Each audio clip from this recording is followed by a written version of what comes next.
পুজো মানে আমাদের ঠাকুর গড়া এবং প্রতি মণ্ডপে একটা করে ঠাকুর যাতে পুজো করতে পারে বা পৌঁছে দিতে পারে সুন্দর মতো, সেটাই।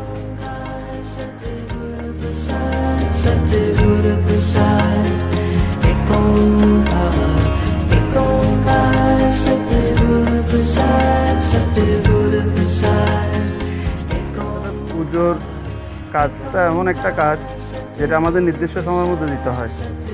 আর প্রথমত সেটা হলো যে প্রতিমা ভরা থাকলে অবশ্যই ভালো লাগে, এই কারণে যে কাজগুলো চলাকালীন আমাদের মানে ব্যস্ততাটা থাকে। আর আমরা সারাদিন প্রতিমা নিয়ে থাকি, ঠাকুরের কেউ চোখ গড়ে, কেউ হাত গড়ে, কেউ মানে ঠাকুরের কাঠাম গড়ে।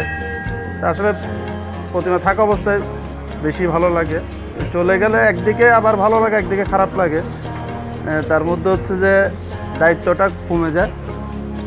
আর দ্বিতীয়ত হচ্ছে যে মানে প্রতিমাগুলো মানে এত কষ্ট করে তৈরি করা প্রতিমাগুলো চলে যায়, সেটা দেখেও খারাপ লাগে আমাদের।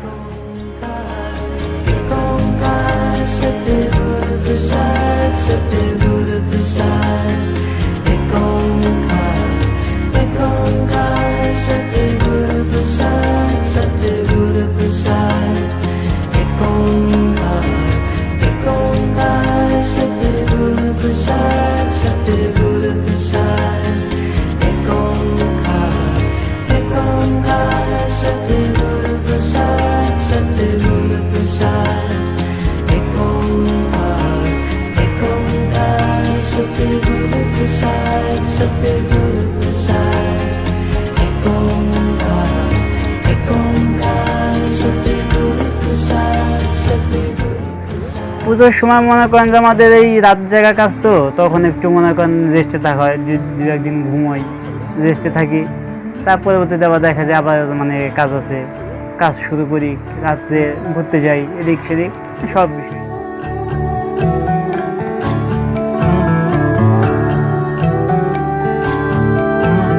তখন মনে অবস্থাটা খুব মানে অন্যরকম লাগে, ভালো লাগে, কারণ এটা আমার বানানো, এটা অনেক ভালো লাগে মন।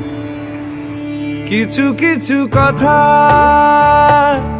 বসে আছে ভিজে, মিছি মিছি ব্যথা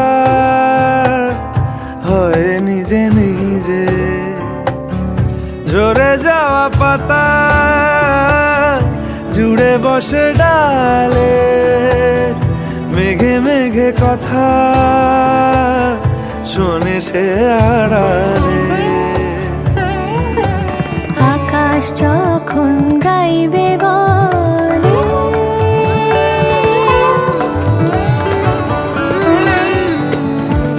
তোমার এমনি আসা এমনি যাওয়া, এমনি হাজার ছল সাজিয়েছো যেন। তোমার এমনি খেলা খেয়াল খুশি করেছে কোলাহল, থামেনি এখনো। চুপি চুপি দেয়াল জুড়ে আঁকছি কত মনকে মনের খাতা, চুপি চুপি জানতে পেলাম নিরুদ্দেশে মায়ার চাদর পাতা।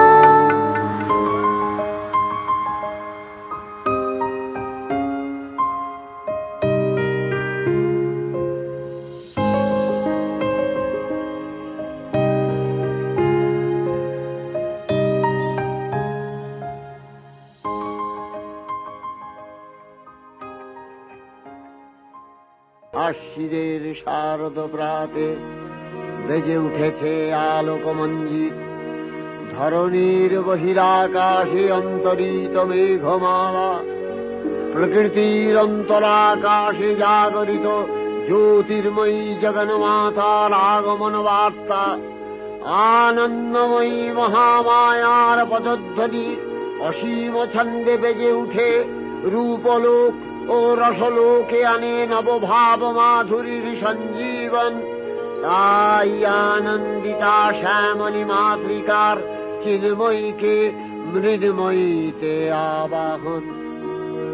আজ চিৎশক্তি রূপিণী বিশ্বজননীর শারদশ্রী বিমণ্ডিতা প্রতিমা মন্দিরে মন্দিরে ধ্যান বোধিতা।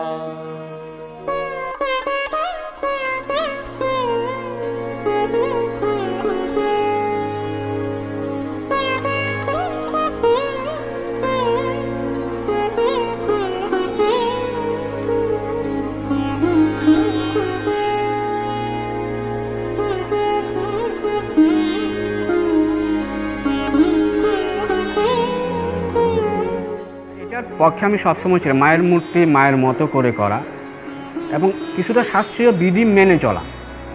ধর্মটাকে আমি একেবারে আপন করে নেওয়ার জন্য বলছি যুব সমাজকে, জানতে বলছি তাদেরকে।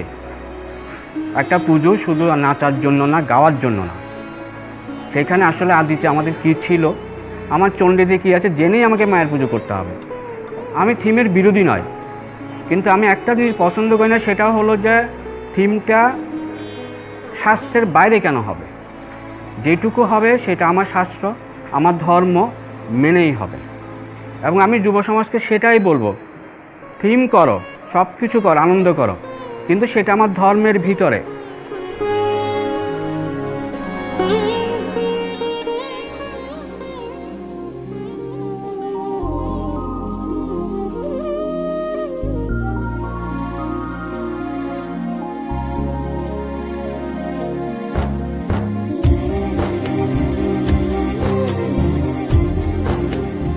না, আমার কাছে মা শুধু মাটির মূর্তি নয়, মা স্বয়ং ঈশ্বরের প্রতিচ্ছবি আমার কাছে।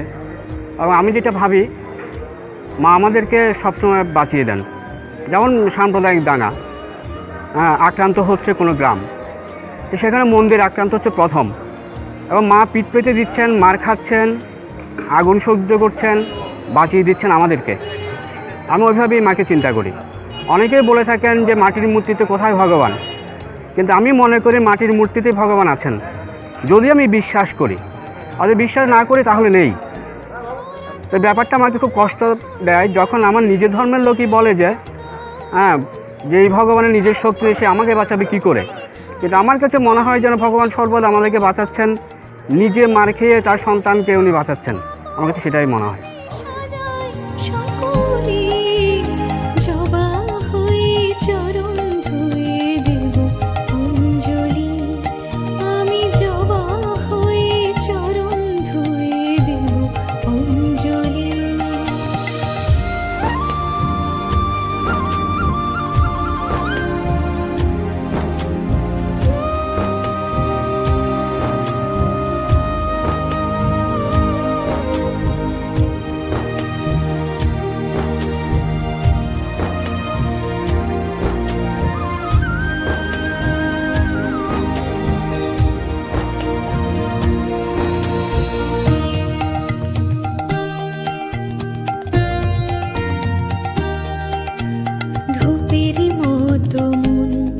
জেলের ওই অনুক্ষণ তোর পূজাতে নিবেদিত হয় যেন জীবন।